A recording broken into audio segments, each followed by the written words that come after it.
8వ ఎపిసోడ్. మర్నాడు మళ్ళీ కార్తీక్ ప్రయోగశాలలో నేను ముందే వెళ్ళి నాగదిలో కూర్చున్నాను. కార్తీక్ మొదలుపెట్టాడు. కాశీనాథ్, అలా కూర్చోండి. నిన్నట్లాగానా? అవును. నిద్రపోవాలి. బాగా అన్నారుగా?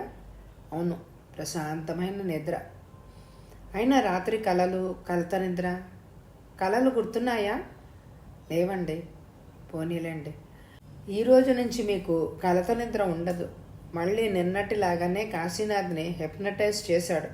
గదిలో కాంతి మెల్లమెల్లగా తగ్గింది. కాశీనాథ్ కళ్ళు మూసుకున్నాడు. అంతరంగ మదనం. కాశీనాథ్, వరమ్మ ఎవరు? సూటిగా ప్రశ్నల్లోకి దిగాడు కార్తీక్. ఏం జవాబు చెప్పలేదు కాశీనాథ్. కాశీనాథ్ పిలిచాడు కార్తీక్. చెప్పండి, వరమ్మ ఎవరు? నా క్లాస్లో ఉండేది. మీతో బాగా మాట్లాడేదా? నేను మాట్లాడేవాడిని. ఆ పిల్లంటే ఇష్టం. ఆ పిల్ల కోసం ఏం చేయమన్నా చేయాలనిపించేది. ఊరవతల నది పక్కన గుడిసెల్లో ఉండేది. అక్కడికి వెళ్ళేవారా? అందరం వెళ్ళేవాళ్ళం ఈత కొట్టడానికి.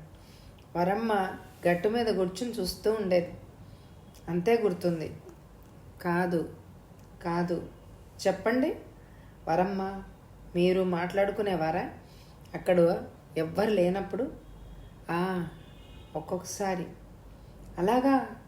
మిగిలిన పిల్లలు వెళ్ళిపోయేవారా? అందరూ వెళ్ళిపోయేవారు. కానీ వరమ్మ అన్నయ్య, చెప్పండి, వాడికి కోపం వచ్చింది. ఎందుకు? వరమ్మతో మాట్లాడతానని. ఏం చేశాడు? ఒకరోజు కొట్టాడు. నేను తిరగబడి కొట్టి పారిపోయాను. ఆ రోజు వరమ్మ నా కోసం తినడానికి ఏదో తెచ్చిచ్చింది. దాని వెనకాలే వాడు వచ్చి కొట్టాడు. చెల్లెలతో మాట్లాడితే చితకతంతానన్నాడు. నేను వాడిని తిరగబడి కొట్టాను. వాడు కింద పడిపోయాడు. నాకు భయం వేసి పారిపోయాను. మంచి పని చేశారు. మంచి పనే. ఆ తర్వాత వాడు చచ్చిపోయాడు. చచ్చిపోయాడా? అవును, నాకు జ్వరం వచ్చింది. అలా జ్వరం వచ్చిన తర్వాత కొన్ని రోజులు నేను బడికి పోలేదు. అప్పుడు చెప్పారు. ఎలా పోయాడు? ఈత కొడుతూ. అలాగా? మరి నేను కొట్టినందువల్ల పోయాడు అని చాలా రోజులు అనుకునేవాడినే. వరమ్మ నాకు కనిపించలేదు. అయినా వాడంటే భయం. అనవసరంగా భయపడ్డారు. అనవసరమా? అవును. వరమ్మ అన్నయ్య ఈత కొడుతూ చచ్చిపోయాడు. అంతే. అతనికి మీకు ఏ సంబంధం లేదు. ఆ చావుకు మీకు ఏ సంబంధం లేదు. లేదా? నిజంగా? నిజమే. ఈత కొడుతూ చచ్చిపోయాడు. వరమ్మ అన్నయ్య కదా? అవును. మీరు జ్వరంతో కొన్ని రోజులు మంచం మీద పడి ఉన్నారు. మరి మీరు ఎప్పుడో కొట్టారు. కొట్టిన తర్వాత మళ్ళీ ఎప్పుడో ఈత కొట్టడానికి వెళ్ళాడు. అంతే. అవును. అవును. మరి జాన్ని చూస్తే మీకెందుకు భయం? ఆ వరమ్మ అన్నయ్యలాగా ఉన్నాడు. పోలికలు అలాగే ఉన్నాయి. అంతే కదా? అతను వరమ్మ అన్నయ్యనే నేను అనుకోవడం. ఏంటి కాశీనా, చచ్చిపోయిన వాళ్ళు బ్రతికెలా వస్తారు? అవును, రారు. ఈ జాన్కి బోలెడంత ఆస్తి. ఆ వరమ్మ అన్నయ్య బేస్తవాడు కదా, అదిగాక బీదవాడు. చచ్చిపోయాడు. అతను ఇతనల్లా అవుతాడు? కాడు. నిజమే మీరన్నది. ఈ జాన్తో మాట్లాడాను నేను. ఇతను మిమ్మల్ని గురించి చాలా మంచిగా చెప్పాడు. మీరు ఎవ్వరి జోలికి వెళ్లకుండా మీ పనేదో మీరు చేసుకుపోతారని. జాన్ చాలా మంచివాడు. ఇతను వరమ్మ అన్నయ్య కాడు. ఇలా కార్తీక్ సూచనగా చెప్తూనే ఉన్నాడు. మననం చేస్తున్నాడు. 5 నిమిషాల తర్వాత కార్తీక్ నా గదిలోకి వచ్చాడు. విన్నావా? ఇంకా రేపటి నుంచి కాశీనాథ్ మామూలు మనిషి అయిపోతాడు. రానక్కర్లేదా అతను? ఇంకా అలా కాదు. మామూలుగా ఏదో మందులు టానిక్లు రాసిచ్చి 2 రోజులు తిరుపతి పంపించేస్తాను. ఇంకా అతను ఎలాంటి బాధ పడడని నా ఉద్దేశం. తిరుపతిలో అతను అలా ఉంటాడో చిత్ర చెప్పాలి. మిమ్మల్ని ఎలా పొగడాలో తెలియడం లేదు అన్నాను లేచి. అసలు నేనేం మాట్లాడుతున్నానో నాకు తెలియడం లేదు. కార్తీక్ నవ్వి, ఇప్పుడు కాదు, ఎలా పొగడాలో తర్వాత నేను చెప్తాను. నువ్వు వెళ్ళి నా ఆఫీస్ గదిలో కూర్చో. నేను కాశీనాథ్ని తీసుకొస్తాను. సోఫాలో చార్లగిల్లబడి కూర్చొని చేతిలోకి పత్రిక తీసుకున్నాను. తలనొప్పి దంచేస్తోంది. ఇంటికి ఎప్పుడెప్పుడు వెళ్దామా, పక్క మీద వాలిపోదామా అని అనిపిస్తోంది. కల్పన, ఎవరో పిలుస్తున్నారు. కల్పన. బలవంతంగా కళ్ళిప్పాను. ఒక్క క్షణం ఎక్కడున్నానో అర్థం కాలేదు. కార్తీక్ కనిపించాడు. ఎదురుగా దిగ్గున లేచి కూర్చున్నాను. పద, నిన్ను కాశీనాథుని ఇంటి దగ్గర దింపుతా. మెల్లగా లేచాను. తూలబోయి నిలదొక్కున్నాను. మీరెందుకు కల్పన వచ్చారు? ఆప్యాయంగా అడిగాడు కాశీనాథ్. ఇంకా కొంచెం పని మిగిలిపోయింది, అందుకని వచ్చాను. కార్తీక్ సహాయం చేద్దామని సమాధానం చెప్పాను. కల్పనకి పని ఉంటే ఇంకా మంచినీళ్ళు అక్కర్లేదు అన్నాడు కార్తీక్ నవ్వుతూ. నేను బలవంతంగా నవ్వు తెచ్చుకున్నాను. రేపు నువ్వు రానక్కర్లేదు కల్పన, నీ పని నేను చూసుకుంటాను, బాగా విశ్రాంతి తీసుకో అన్నాడు కార్తీక్. మమ్మల్ని చూసి చిత్ర ఎదురొచ్చింది. రండి, మిమ్మల్ని ద్వారకాలో దింపుతాను అన్నాడు చిత్రతో. చిత్ర అందరితో చెప్పి వెళ్ళిపోయింది. భోజనం చేయకుండానే పడక మీద వాలిపోయాను. నిద్ర మర్నాడు 10 గంటలకు మెలకు వచ్చింది. ఏమిటి, భలే నిద్రపోయావు, రూప నవ్వుతూ పలకరించింది. రూపను చూసి నవ్వాను. నిన్నొక ప్రశ్న అడగాలనుంది రూప, ఆవలిస్తూ అన్నాను. అడుగు. ఎప్పుడు కడిగిన ముచ్చంలా అందంగా ఎలా ఉంటావు? పోనీలే కల్పన, నువ్వైనా గుర్తించావు నా ప్రత్యేకతని అంది రూప. నేను గుర్తించనిది చెప్పాలనుకున్నది చెప్పేస్తాను రూప. నేను చిత్ర పేకాడుకున్నాం. నీకన్నా మా చిత్ర నయం, చాలా కలివిడి మనిషి అంది రూప. నిద్ర మంచం మీద దెబ్బలాడుకుంటున్నారా? లేవని కల్పనని అంది పిన్ని నవ్వుతూ. నేను లేచేశాను. కాఫీ తాగుతూ పేపర్ చదువుతూ ఉంటే ఫోను. అక్కడెవరు లేరు. నేనే అందుకున్నాను. కల్పన హియర్. కల్పన, చిత్రని. మేమిద్దరం బజార్ వెళ్తున్నాం, నువ్వు వస్తావా? నేను రాను, నిద్ర లేచి 10 నిమిషాలైంది. నేను, మీరెళ్ళండి. అయితే సరే, 4 గంటలకే వచ్చేస్తాను అక్కడికి. నువ్వెక్కడికి వెళ్ళకు, ఇంట్లోనే ఉండు అంది చిత్ర. సాయంత్రం 4:30కి చిత్ర వచ్చింది. ఏరి మీ వారు అన్నాను. కార్తీక్ తీసుకెళ్లారు. రా సినిమాకి పోదాం. సరే, అప్పటిదాకా ఎక్కడ కూర్చుందాం అన్నాను. పార్క్లో కూర్చుందాం, లేకపోతే అలా తిరుగుదాం. నీతో కొంతసేపు తిరుగుదామనుంది. చిత్ర, అవును, నాకు సంతోషంగా ఉంది. అది నీతోనే పంచుకోవాలి. పద. పిన్నితో చెప్పి బయటపడ్డాం. సినిమా హాల్ పేరు చెప్పాం. అది మా ఇంటికి దగ్గరే. కారు పంపుతానంది పిన్ని. రాత్రి, అందుకే ధైర్యంగా పోయాం. దారిలో చాలా విషయాలు చెప్పింది చిత్ర. కాశీనాథ్లో ఏదో రిలీఫ్ కనపడిందిట. మళ్ళీ మునుపటిలాగా చక్కగా ప్రశాంతంగా ఉన్నట్ట. చాలా హుషారుగా ఉన్నారాయన. పోనీలే చిత్ర, మనం అనుకున్న పనికి ఫలితాన్ని సాధించి మరీ వెళ్తున్నాం. అవును, కార్తీక్ లాంటి ఒక అపూర్వమైన వ్యక్తి అసలు ఉండడనుకుంటాను అంది ఆత్మీయంగా. ఉండకుండా ఉండరు, మన పరిధిలోకి వచ్చిన అపరూపమైన వ్యక్తి కార్తీక్. అంతే. చాలాసేపు ఆ పార్కులో అటు ఇటు తిరిగి ఐస్ క్రీమ్ తిని అలా గడిపి సినిమాకి వెళ్ళాం. సినిమా మహా బోరుగా ఉంది, అయినా మాకేం ఇబ్బంది కలగలేదు. మేము సినిమా చూస్తే కదా. నేను వచ్చేస్తే బాగుండును, రేపు మీతో పాటే. వచ్చేపోని అంది చిత్ర. వద్దులే, కార్తీక్ నడుగొస్తాను అన్నాను. సినిమాలో హీరో ఒకే గెంతులు, చెడ్డ చిరాగ్గా ఉంది. నేను మాట అడగనా? అడుగు. కార్తీక్ పెళ్లి చేసుకోడా? ఆ ప్రశ్నతో నాకు ఒళ్ళు మండింది. చిత్రం వేసే ఇలాంటి చచ్చు ప్రశ్నలతో నాకు ఒక్కొక్కప్పుడు ఆమె తెలివినే శంకించాల్సి వస్తుంది. తెలివి తక్కువ మొద్దు. రూప చెప్పిందిలే, చేసుకోని అన్నాడట. మళ్ళీ అందే చిత్ర. ఇంకో తెలివి తక్కువ మాట. రూప, చిత్ర ఇద్దరు ఒకటే రకంగా కనిపిస్తున్నారు. ఈ విషయంలో తెలివి తక్కువ అధిక ప్రసంగంగా కూడా ఉంది. మనకెందుకు చిత్ర అతని సంగతి మందలింపుగా అన్నాను. అది కాదు, సుమతి వెళ్ళిపోయింది, ఇంకా నువ్వు మిగిలిపోయావు. నా గురించి, నా పెళ్లి గురించి మాట్లాడకు. అది కాదే, వద్దన్నానుగా. తిరుపతి వెళ్ళాక 10 రోజులు మీ వారు నువ్వు సుఖంగా ఉన్నారన్న వార్త చెప్పు, సంతోషిస్తాను. ఇతరులు సుఖంగా ఉండడమేనా నీకు కావాల్సింది? కోపం వచ్చింది చిత్రకి. ఇతరులందరి సంగతి నాకెందుకు? మీ ఇద్దరు, నువ్వు సుమతి సుఖంగా హాయిగా ఉండాలి, అదే నా కోరిక. నీకే కానీ మాకెవరికి సుఖం గురించి కానీ నీ గురించి కానీ ఆలోచన ఉండదా? కోపం పూర్తిగా అల్లుకుంది చిత్రని. ప్లీజ్ చిత్ర, ఇంత సంతోషంగా ఉన్నవాళ్ళ ఎందుకు అనవసరంగా పోట్లాట? సంతోషంగా ఉంది కనుకనే. సరే పోదాం పద. అయితే అదే పద, హాల్ లోపల ఏం బాగుంటుంది దెబ్బలాడుకోవడం అన్నాను. సంతోషించాలే, కూర్చో. చేయి పట్టుకొని కుర్చీలో కూర్చోబెట్టింది. తర్వాత ఇద్దరం బుద్ధిగా సినిమా చూసాం. మర్నాడు స్టేషన్కి వెళ్ళాను. నేను, చిత్ర, కాశీనాథ్ బాబాయ్, కార్తీక్ కూడా వచ్చాడు. చిత్ర కాశీనాథ్ బాబాయ్కి, కార్తీక్కి మరీ కృతజ్ఞతలు చెప్పి సెలవు తీసుకొని రైలు ఎక్కాడు. నువ్వు ఎప్పుడు వస్తావు అని అడిగింది చిత్ర నన్ను. 2-3 రోజుల్లో వచ్చేస్తాలే అన్నాను. అదేం లేదు చిత్ర, మరో 10 రోజులు ఉంటుంది బాబాయ్ చెప్పాడు. 10 రోజులా అన్నాను ఆశ్చర్యంగా. బాబాయ్ తల పంకించాడు. చాలా తక్కువ, కార్తీక్ హాస్యంగా అన్నాడు. రైలు కూత వేసి బయలుదేరింది. మీ బాబాయ్ చాలా మంచివాడు, కార్తీక్ మెచ్చుకోలుగా అన్నాడు. కారు దగ్గరకు వచ్చాం.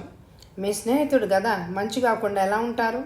థ్యాంక్స్ అన్నాడు కారును కదుపుతూ. ఇతనితో ఎక్కువ మాటలు పెంచుకుంటే లాభం లేదు, హిప్నటైజ్ చేసేస్తాడు. నువ్వు చిత్రతో వెళ్ళలేదని దిగులు పడినట్టున్నావు అన్నాడు. కార్తీక్ కారు జాగ్రత్తగా నడుపుతూ, రద్దీ ఎక్కువగా ఉంది, వెళ్ళిపోయి ఉంటే బాగుండేది వాళ్లతో. నేను కూడా దిగులుగా అందుకు కాదని కార్తీక్తో ఎలా చెప్పను? వాళ్ళతో ఎందుకు, విడిగా వెళ్తే సరి. భార్యాభర్తలని కావాలనే వదిలేశాను. ఆహా అన్నాను. నాలో ఉత్సాహం ఇంకిపోవడం చూసి అతనేం మాట్లాడలేదు. కాఫీ హోటల్కి వెళ్ళాం. అక్కడ నువ్వు తిరుపతి వెళ్ళాక కాశీనాథ్, చిత్ర ఎలా ఉన్నారో ఉత్తరం రాయి. రోజుకి కాకపోయినా ఉత్తరం మాత్రం రాయడం మర్చిపోకు అన్నాడు కార్తీక్. 10 రోజులు ఉంటానని తెలిసి ఇప్పుడే చెప్పేస్తున్నాడే ఈ అప్పగింతలన్నీ. మరి కలుసుకోవద్దనా? కాకి ఇంకేంటి? నా అంతస్తు ఎక్కడ, అతని అంతస్తు ఎక్కడ? నింగిలోని చందమామ దిగి వస్తుందా? ఇది కాక అతనికెవరో మాట్లాడవే. అలాగే రాస్తాను. నేను కూర్చున్న చోటు నుంచి చూస్తే అద్దాల్లో నుంచి మంచి అందమైన దృశ్యం. పచ్చని పచ్చిక, కృత్రిమంగా పెంచిన పచ్చిక కూడా అందంగా ఉంది నా కంటికి. చాలా సొగసుగా అనిపిస్తోంది ఓసారి. హోటల్ వాళ్ళు ఎంత బాగా వేశారు ఈ లాన్. మధ్య మధ్య కుండీలు, విరగబూసిన కెన్నాలు, రంగురంగుల్లో. వెనకాల మందరంగా పాట వినిపిస్తోంది. ఈ పాట నీకు చాలా ఇష్టం కదూ? కార్తీక్ అడిగాడు. బేరర్ 2 కప్పులతోటి కాఫీ బల్ల మీద పెట్టి వెళ్ళిపోయాడు. ఒక కప్పు నా వైపు జరిపి, ఈ పాట రాగం ఏంటో తెలుసా నీకు అని అడిగాడు కార్తీక్. పేరు తెలియదు, నీకు ఇష్టమైనదే, అందుకే బాగుంది. అదేంటో ఆ రాగం అలా తట్టి లేపుతుంది నన్ను. నేను ఎక్కడున్నా? స్పందన. కార్తీక్తో మాట్లాడాలి అని అనిపించింది. అది ఆ రాగ ప్రభావమా? కార్తీక్, నేను ఒక సంగతి చెప్పాలి మీకు అన్నాను. చిత్రకు నేను చేసిన సహాయానికి కృతజ్ఞతలు. ఇంకేమైనా చెప్పు, వింటాను. నాకు నవ్వొచ్చేసింది. నేను చెప్పదలుచుకున్న మాట అదే, నేను చెప్పదలుచుకుంది అదే. అయితే వద్దు, కృతజ్ఞతలు అనేది చాలా పేలవమైన మాట. నిజమే, కానీ చెప్పుకోవాలి కదా. అక్కర్లేదు, చెప్పిన అది ఈ తీరులో కాదు, మరేదైనా మాట్లాడు అన్నాడు కుర్చీలోంచి వెనక్కి ఆనుకొని. రూపసంగతి పైకి అనకూడదు అనుకునే అనేశాను. ప్లీజ్ వద్దు, ఇంక వెళ్దామన్నాడు గబుక్కున లేచేసి. నేను వెంట నడిచాను. నన్ను ఇంటి దగ్గర దింపాడు. కార్తీక్ కారు చూసి రూప పరిగెత్తుకొచ్చింది. హాయ్. కార్తీక్, నన్ను అలా తీసుకెళ్ళకూడదు. ఇప్పుడా? అయితే ఏ, 1 నిమిషంలో వచ్చేస్తాను ఉండు. వెళ్లకు అంటూ లోపలికి పరిగెత్తింది రూప. నువ్వు రా కల్పన, అలా బంజారా హిల్స్ వైపు వెళ్దాం అన్నాడు కార్తీక్. వద్దు, ఇప్పుడేగా వెళ్ళొచ్చా, మీ ఇద్దరు వెళ్ళండి. అది కాదు కల్పన, ఒకటే బోర్. ఆ అమ్మాయి ఆ కబుర్లు వింటుంటే ఊపిరి ఆడనట్టుంటుంది. మూర్తి మొహం చూసి ఓర్చుకుంటున్నాను. అక్కడికి ఎన్నోసార్లు రూపతో చెప్పాను నన్ను విసిగించవద్దని. అయినా రూప వచ్చేసింది హడావిడిగా. గబగబా కారెక్కి తలుపులు వేసేసి, వెళ్తాం కల్పన, టాటా అంది. హ్యాపీ టైం చెయ్యూపాడు. తూనీగలాగా దూసుకుపోయింది కారు. మర్నాడు వెళ్ళడానికే నిశ్చయం చేసుకున్నాను. 10 రోజులు ఉంటామనుకున్నాను. ఇప్పుడు టికెట్ ఎలా దొరుకుతుంది అన్నాడు బాబాయ్. నేను వెళ్ళిపోతానన్న మాట విని. పోనీ ఎల్లుండి ప్రయత్నించు బాబాయ్, ఇంటికి పోవాలని ఉంది అన్నాడు నవ్వుతూ. సరేలే, రేపు వీలైతే రేపే బాబాయ్ అన్నాను. అలాగే ప్రయత్నిస్తాను అన్నాడు వెళ్ళిపోతూ. అయినా ఇంత త్వరగా ఈ నిర్ణయం ఏంటి అంది పిన్ని. త్వరగా ఏంటి పిన్ని, చాలా రోజులు ఉన్నాను ఈసారి, ఇంకా వెళ్ళొద్దా అన్నాను నవ్వుతూ. రూప కూడా అవును, కల్పన చెప్పిందా కరెక్ట్, నేను కూడా వెళ్ళాలి. అయినా ఇద్దరం వెళ్ళిపోతే ఎలా? అందుకని మరో వారం ఉండి నేను వెళ్ళిపోతాను. అందరూ వెళ్ళిపోతే తోచదు. పిన్ని బాధ. ఏం బాధపడకు పిన్ని, రూపకి ఈ ఊళ్ళోనే ఏదైనా సంబంధం చూడు, ఇక్కడే ఉంటుంది రూప అన్నాను. రూప సిగ్గుపడింది. బుగ్గల్లోకి ఎరుపు రంగు పాకి చూడ చక్కగా ఉంది. అదే ఆలోచిస్తున్నాను కల్పన అంది పిన్ని. ఆ పనే చెయ్యి అన్నాను. కార్తీక్ అంటే రూపకి ప్రాణం, అతనేమో బిగుసుకుపోతున్నాడు రోజు రోజుకి అంది పిన్ని. మరోసారి ప్రయత్నించి చూడండి అంటూ నా గదిలోకి నేను వెళ్ళిపోయాను. ఏదో పుస్తకం చేతిలోకి తీసుకొని పక్క మీద వాలిపోయాను. రాత్రి పిన్నికి రూపకి మధ్య జరిగిన సంభాషణ రింగుమని చెవుల్లో రొద చేస్తోంది. అప్పటి నుంచి ఎప్పుడెప్పుడు ఇంట్లోంచి బయటికి పడదామా అని ఉంది. రాత్రి గబుక్కున మెలకు వచ్చింది. హడావిడిగా ఎవరో వచ్చినట్టు మాట్లాడుకుంటున్నట్లు నాకు మెలకు వచ్చేసింది. బాగానే వినపడ్డాయి మాటలు. రూపా, పిన్ని, ఈ కల్పనని పోనీ రూపా, మనం కార్తీక్ని మరోసారి కలుపుదాం. ఆ బుద్ధావతారం కదులుతాడా? ఆ డబ్బు తప్ప ఏమీ లేదు మనిషిలో. రూప మాటలకు కాబోలు పిన్ని నవ్వింది. అదేం, కోరి వచ్చిన ఆడపిల్లను కదా, కాస్త తీయగానైనా మాట్లాడు. అతని తరహాయే అంత. కాదులే, కల్పంతో అయితే అందుకేగా. త్వరగా పంపించేశాక మళ్ళీ అతన్ని కదుపుదాం. కదులుతుందా ఈవిడ? చ పాపం, అలాంటిది కాదు, వెళ్ళిపోతాననే అంది. బావగారు ఉంచేశారు. నా మీద పిన్నికి ఏదో మంచి అభిప్రాయమే ఉన్నట్టుంది. కాదులే అక్క, ఆ కార్తీక్ చిరునవ్వుతో చిక్కుకుంటాడు. ఎవరైనా ఆ వలయం నుంచి తప్పించుకోవడం మనతరం కాదు. రూపం మాటల్లో నిస్సహాయత కొట్టొచ్చినట్టు కనపడుతోంది. అప్పుడే ఆ క్షణంలోనే నిశ్చయించుకున్నాను వెంటనే వెళ్ళిపోవాలని. అందుకే బాబాయ్తో అంత గట్టిగా చెప్పాను. ఆలోచనల నుంచి తేరుకొని పుస్తకం మీదకి దృష్టి మరలించాను. కానీ కార్తీక్ ఆలోచనలు నన్ను వదలడమే లేదు.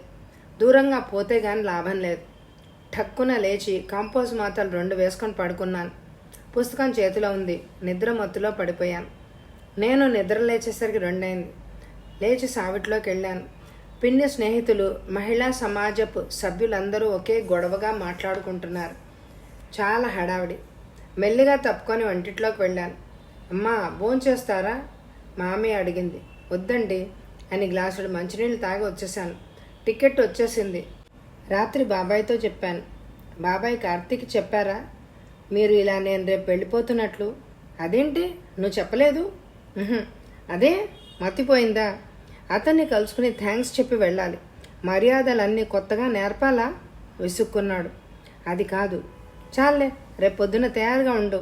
అతనితో చెప్పొద్దామన్నాడు. నేనేదో చెప్పబోతుంటే. నువ్వేం మాట్లాడుకు, నేను చెప్పినట్టు విను అన్నాడు బాబాయ్. బాబాయ్కి ఏం తెలుసు? కార్తీక్తో చెప్పి అక్కడి నుంచి కదిలి నేనెలా రాను? అసలు కదలగలనా అతని సమక్షం నుంచి? కానీ నన్ను గురించి నాకు బాగా తెలుసు. లోపల ఎన్ని బడబాగ్నులు రగులుతున్నా పైకి మాత్రం చచ్చినా తేలను. లెక్కలేనట్టు ఉండిపోగల సామర్థ్యం నాలో ఉంది. అంతవరకు నా మీద నాకు విశ్వాసం ఉంది. అంతా ఉంటే చాలదా కార్తీక్ ఎదురుగా నిలబడ్డానికి? మర్నాడు ఉదయం 8 గంటలకు బాబాయ్ నన్ను కార్తీక్ ఇంటికి తీసుకెళ్ళాడు. కార్తీక్ ఒక్కడే కూర్చున్నాడు తోటలో. రండి రండి అన్నాడు లేచి. ముగ్గురం కూర్చున్నాం. ఏం తీరుబడిగా ఉన్నావు? బాబాయ్ ప్రశ్న. ఇవాళ బద్ధకంగా ఉంటే పనులు వాయిదా వేశాను అన్నాడు అతను. కల్పన సాయంత్రం వెళ్ళిపోతోంది. కార్తీక్ నాకేసి చూశాడు. ఒక్క క్షణం ఆ కన్నుల్లో బాధ వీచిక కనపడిందో అది నా భ్రమో నాకు తెలియదు. విషయం విన్నట్లు తల ఆడించాడు. అప్పుడైనా అంటాడు అనుకున్న నాకు నిరాశే ఎదురైంది. సాయంత్రం కదా? వెళ్ళిపోతాను అని ఒకటే గోల. వారి ఊరి మీద గాలి మళ్ళిందేమో, వెళ్ళనీ మూర్తి అన్నాడు నవ్వుతూ. నాకు కోపం వచ్చింది. చురుగ్గా చూశాను. ఇంకా నవ్వుతూనే, అవునా కల్పన అని రెట్టించాడు. ఎన్నాళ్ళు ఉండాలి ఇక్కడ? మా ఊరంటూ ఒకటి ఉంది కదా, ఎప్పటికైనా వెళ్లాల్సిన దాన్నే. వచ్చిన పని అయిపోయింది, వెళ్తానన్నాను తప్ప. ఉక్రోషంగా ఉన్నాను. సరే సరే, వెళ్తున్నావు కదా, వెళ్ళేటప్పుడు కోపంతో వెళ్ళకు. కార్తీక్ మాటలకు నేను బాబాయ్ కూడా నవ్వేశాం. ఇంకో అరగంట కూర్చున్నాం. సాయంత్రం స్టేషన్కి వస్తాను, వేడుకోలికి చెప్పడానికి అన్నాడు. నాకు మాటలు రావడమే లేదు. గుండెల్లో ఏదో బరువు. వేడుకోలు చెప్పడానికి. అలాగే రా, సాయంత్రం దాందేముంది అన్నాడు బాబాయ్. ఓకే. సెలవు తీసుకుని వచ్చేసాం. ఆ సాయంత్రం స్టేషన్కి అందరూ వచ్చారు, ఒక కార్తీక్ తప్ప. వేడుకోలు చెప్పడానికి రావడం అదో సరదా. సగం రైలు సగం స్టేషను అటువంటి జనంతోటే నిండి ఉంటుంది. నా కళ్ళు అప్పుడప్పుడు ఎవరి కోసమో వెతుకుతున్నాయి. నేను ఒక్కదాన్నే ప్రయాణం చేయడం అలవాటు లేకపోలేదు. కానీ ఈసారి ప్రయాణం చాలా బరువుగా ఉంది. రూపకి పిన్నికి చాలా సంతోషంగా ఉంది. కబుర్లు తెగ చెప్పేసుకుంటున్నారు. వెళ్ళగానే ఉత్తరం రాయి అని ఒక్క ముక్క చెప్పి ఊరుకున్నాడు బాబాయ్. మరొక 5 నిమిషాల్లో రైలు బయలుదేరుతూ ఉండగా వచ్చాడు కార్తీక్. సో నువ్వు వెళ్ళిపోతున్నావన్నమాట అన్నాడు రాగానే. ఆ మాటతో నా గుండెల్లో గుణపం దిగినట్టుగా అయింది. ఏమిటి అతని ఉద్దేశం? వెళ్ళిపోక ఏం చేయాలని? అవును, వెళ్తున్నాను అన్నాను. సరే, చిత్ర సంగతి రాయి తప్పక అన్నాడు. రైలు కూత వేసింది. అందరూ గబగబా దిగిపోయారు. కార్తీక్ మాత్రం ఆగిపోయాడు. అదేంటి, దిగండి మీరు కూడా, రైలు కదులుతున్నట్టుగా ఉంది, కంగారు పడుతూ అన్నాను. కదలని అన్నాడు నవ్వుతూ. అయ్యో, మతిగా నీ పోయిందా? నాలో భయం. నిజమే, మతి పోతోంది. ఆ మాట చెప్పడానికే వచ్చాను. ఇదిగో, ఇది చదువుకో. జేబులోంచి కాగితం ఒకటి తీసి నా చేతిలో పెట్టి వేగంగా దిగిపోయాడు. రైలు వేగం హెచ్చింది. చెయ్యి ఊపుతూనే ఉన్నాను. మనుషులు కనిపించేంత వరకు తీరిగ్గా నా చోట్లో చారగిల పడ్డాను. నా చేతిలో కార్తీక్ ఇచ్చిన కాగితం మెల్లగా తెరిచాను. ఇప్పుడంటే వెళ్ళిపోతున్నావు. మళ్ళీ నా ఇంటికి నిన్ను ఆహ్వానించే ప్రయత్నం చేస్తాను. అడ్డు చెప్పకు. అసలు నాకు నీ ప్రయాణం సంగతి తెలియదు. తెలుసుంటే నిన్ను ఇలా వదిలేవాడినే కాను. నీ కార్తీక్. గబగబా వ్రాసినట్టున్న చిన్న ఉత్తరం నాలో ఎన్ని మధుర భావాల్ని రేపిందో చెప్పడానికి నాకు మాటలు చేతగావు. ఆ చిన్న ఉత్తరం గొప్ప ఆనందాన్ని నింపింది నా గుండెల్లో. అలా ఆ ప్రయాణం ఎంతో హాయిగా ఉంది. ఆ ఉత్తరమే కనుక కార్తీక్ ఇవ్వకపోయింటే ఆ ప్రయాణం నరకమే. ఏమైనా అదృష్టవంతురాలనే అని అనుకున్నాను. ఇంటికి చేరుకున్న తర్వాత చాలా గంటలు విశ్రాంతి తీసుకున్నాను. చిక్కిపోయామని అమ్మ నాన్నగారు ఒకటే గోల. సాయంత్రం చిత్ర దగ్గరికి బయలుదేరాను. సుమతి ఇంకా మద్రాసులోనే ఉంది కనుక చిత్ర కోసం నేను ఒక్కదాన్నే రావాలి. ఇంక పైన నేను వెళ్ళేటప్పటికి చిత్ర వంట ఇంట్లో ఉంది. అలాగని వాళ్ళ అత్తగారే చెప్పి వెళ్ళమంది నన్ను. వంటింటి గుమ్మం ముందు నుంచుని చూశాను. కూనీ రాగం తీసుకుంటూ ఏదో వేయిస్తోంది. ఆ ఫోజు చూస్తేనే గ్రహించాను అమ్మాయి గారు మంచి హుషారులో ఉందని. అయితే చికిత్స చాలా పకడ్బందీగా జరిగిందన్నమాట. కార్తీక్ తల పెట్టడం ఏమిటి, జయప్రదం కాకపోవడం ఏంటి?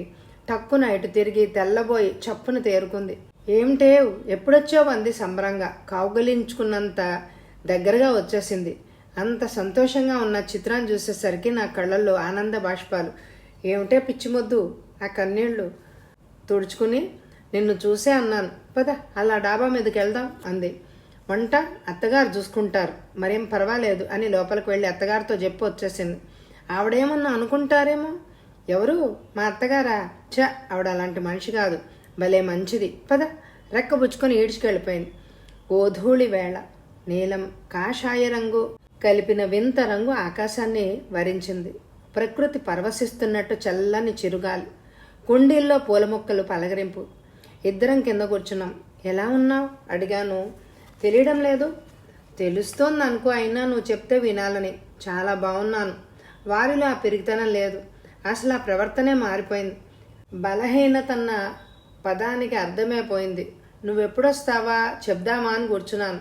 అన్నట్టు సుమతి ఉత్తరం రాసింది. ఇద్దరం కలిపి నువ్వు ఇక్కడ ఉంటావని తెస్తాను అంటూ లేవబోయింది. ఆగు, లేవకు, కులాసాగా ఉంటుందంట. అన్నీ వాళ్ళ ఆయన కబుర్లే. చంపేసింది అనుకో, వేరే జాసే ఉంది దానికి.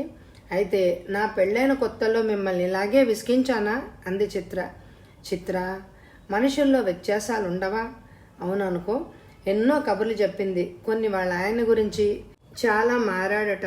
ఎదురింటి జాన్ అంటే ఎందుకో మునుపు చీదరించుకునేవాట, కానీ ఇప్పుడెందుకో స్నేహంగా ఉంటున్నట్ట. చాలా మార్పు, మంచి మార్పు. అదే సంతోషించవలసిన విషయం. ఇలా ఎన్నో విషయాలు చెప్పింది చిత్ర. కార్తీక్కి ఒక ఉత్తరం రాయి చిత్ర. బాగుంటుంది, కానీ మా ఆయన వ్రాశాడు. మళ్ళీ నేనెందుకు? అవసరమా? కాశీనాథ్ రాశాడా? అయితే చాలు. నిన్ను రాయమన్నాడు కదా కార్తీక్. అవును, నేనే రాశాలే. ఏంటో పిచ్చి వాళ్ళకం. హైదరాబాద్ ప్రయాణం వల్ల నీ వాళ్ళకం నాకేం బాలేదు. చిక్కిపోయావు. ఇదంతా నా మూలంగానేనా? చిత్ర, ఏమిటి అలా అనుకోకు. నీ సంతోషం నా సంతోషం అన్నాను. మరి ఎందుకలా మదనం పడుతున్నావు? ఏమీ లేదు. అందుకే ఆ రోజు థియేటర్లో ఈ విషయం ఆపేయి. ఇంకా చాలు, వెళ్తాను. లేచేశాను. అదేంటి, కాసేపు ఆగి వెళ్దూగాని ఉండు. వద్దులే. అలా కాదు. అయితే పద, కిందకెళ్ళి కాఫీ తాగి అలా వెళ్ళిపోతాను. మా ఇద్దరికి కాఫీ ఇచ్చింది వాళ్ళ అత్తగారు. మీ రెండో స్నేహితురాలు కూడా పెళ్లి చేసుకుంది. ఇంకా నువ్వే మిగిలవు. త్వరగా కానిచ్చేయమ్మా అంది ఆవిడ. అలాగేనండి అన్నాను. ఆమె వెనక నుంచి చిత్ర వెక్కిరిస్తోంది నన్ను. నవ్వొచ్చింది నాకు. అంతలో కాశీనాథ్ వచ్చాడు. అప్పుడే వెళ్ళిపోతున్నారే, కూర్చోండి. కాశీనాథ్ మాటల్లో కూడా చాలా మార్పు వచ్చింది. నేను వచ్చి చాలాసేపు అయిందండి అన్నాను. అత్తగారు కాఫీ ఇస్తారు, తాగేసి రండి. ఇద్దరం అలా షికారుకి వెళ్ళి కల్పనని ఇంటి దగ్గర దింపి వచ్చేద్దాం అంది చిత్ర. షూర్, ఇప్పుడే వచ్చేస్తాను అంటూ లోపలికి వెళ్ళాడు. ఎందుకే ఇప్పుడు మీరు కూడా అన్నాను. చీకటి పడింది కదా అంది. ఇంకా ఎప్పుడు మీ ఇంటికి వచ్చినా ఇలా వస్తూ ఉంటారా మీ ఇద్దరు? చీకటి పడితే అంతే మరి. సరే అయితే. అయినా నాకేం బాధ, మేమిద్దరం చక్కగా రోజు షికారుకి వెళ్తున్నాం. గుడ్. కాశీనాథ్ దుస్తులు మార్చుకుని వచ్చాడు. ముగ్గురం బయలుదేరాం. నన్ను మా ఇంటి దగ్గర దిగబట్టి వెళ్ళిపోయారు. రేపొకసారి వచ్చి మిమ్మల్ని కలుస్తాను. తప్పకుండా రండి. పొద్దున్నే వచ్చేయండి. అలాగే. 8 గంటలకి అదే చోట్లో నవ్వాడు. నాకు ముందు అర్థం కాలేదు, తర్వాత అర్థమైంది. అవును, 8 గంటలకి మా తోటలో అన్నాను. ఆ రాత్రి బాబాయ్కి నేను క్షేమంగా చేరినట్టు ఉత్తరం రాశాను. ఇంకా కార్తీక్కి రాయాలి. ఏమని రాయాలి? బుర్ర బద్దలు కొట్టుకున్నాను. వచ్చే ఎపిసోడ్లో కథ కొనసాగుతుంది. ఈ ఎపిసోడ్కి తప్పకుండా ఎక్కువ లైకులు ఇవ్వండి. Thank you very much my dear friends.